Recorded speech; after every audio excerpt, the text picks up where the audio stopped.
안녕하세요. 노알람 이덕종 의무사입니다. 사망사고가 발생이 되면 고용노동부 경찰에서 회사에게 유가족과의 합의서를 제출을 요구합니다. 일반적인 사망사고의 경우에는 합의가 이렇게 어렵지 않습니다. 그러나 자녀, 부모가 있는데 또한 법률상 배우자가 아닌 사실혼 배우자가 있는 경우에 대해서는 이 민사상 합의 금액이 경우에 따라서는 한 5천만 원에 합의하는 경우도 있고 5억 이상의 금액을 주고 합의하는 경우가 있어서 어떤 경우 이러한 사례가 발생되는지 자세히 알아보는 시간을 갖도록 하겠습니다. 산재 보상은 망인에 의해서 생계를 같이 하고 있던 가족 또는 생계를 같이 하고 있지 않던 가족 중에서 법에서 정한 가족에게 지급을 합니다. 법을 살펴보면 산재 보상을 받을 수 있는 가장 1순위 가족은 배우자이며 2순위는 자녀고 3순위는 부모가 됩니다. 배우자가 최우선순위이기 때문에 배우자가 있다라면은 그 배우자가 100% 산재 보상을 받게 되는데요. 이 산재보험법과 국민연금법 또는 공무원연금법에서는 이 배우자의 범위에 법률상인 배우자뿐만 아니라 사실혼 배우자까지도 배우자로 인정하고 있는 특징이 있습니다. 따라서 사실혼 배우자가 있고 자녀, 부모가 있다라면은 산재 보상은 사실혼 배우자가 보상을 받습니다.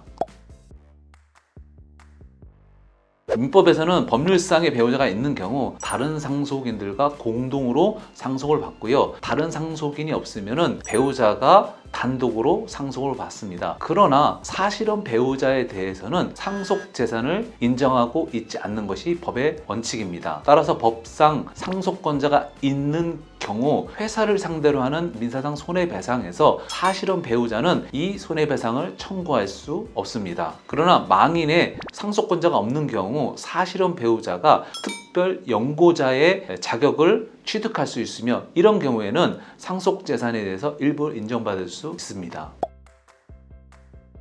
사망사고로 인해서 유가족에게 배상할 손해배상 금액이 5억이고 산재보험으로부터 받을 보상금이 4억 5천만 원인 경우를 예를 들어서 설명을 드리겠습니다. 배우자, 자녀, 부모가 있는 통상적인 가정에서는 총 손해 5억 중에서 산재로 나오는 4억 5천만 원은 손익상계가 가능하기 때문에 회사는 5천만 원만 지급을 하고 민사 합의를 할 수 있습니다. 또 한 경우가 있는데요. 사실혼 배우자가 있는 경우입니다. 자녀와 부모는 회사를 상대로 민사상 손해배상권의 권리를 갖고요. 사실혼 배우자는 산재보상법상의 보상을 받은 권리가 있습니다. 그런데 이 두 당사자가 회사가 제시한 손해배상금 총액인 5억에 대해서 분배 방식이든지 결정이라든지 이런 거에 대해서 합의를 한 경우로 한다면 회사는 이 두 당사자에게 5천만 원만 지급을 하고 민사 합의를 할 수도 있습니다.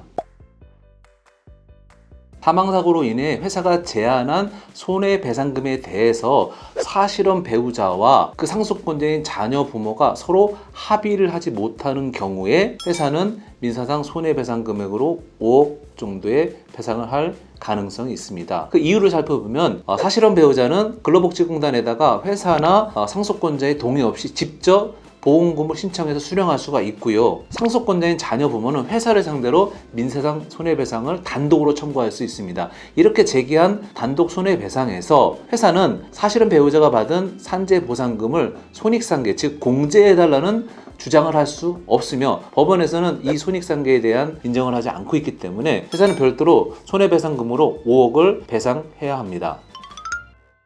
여러분, 노알람의 노동법 이야기 어떠셨나요? 오늘은 사실혼 배우자가 있는 경우에 법률상 굉장히 다양한 사례가 발생할 수 있는 부분에 대해서 알아보았습니다. 더 궁금한 사항이 있으신 분들은 유튜브에 댓글을 남겨주시고 블로그에 들어오셔서 내용을 확인해 주시면 감사하겠습니다. 감사합니다.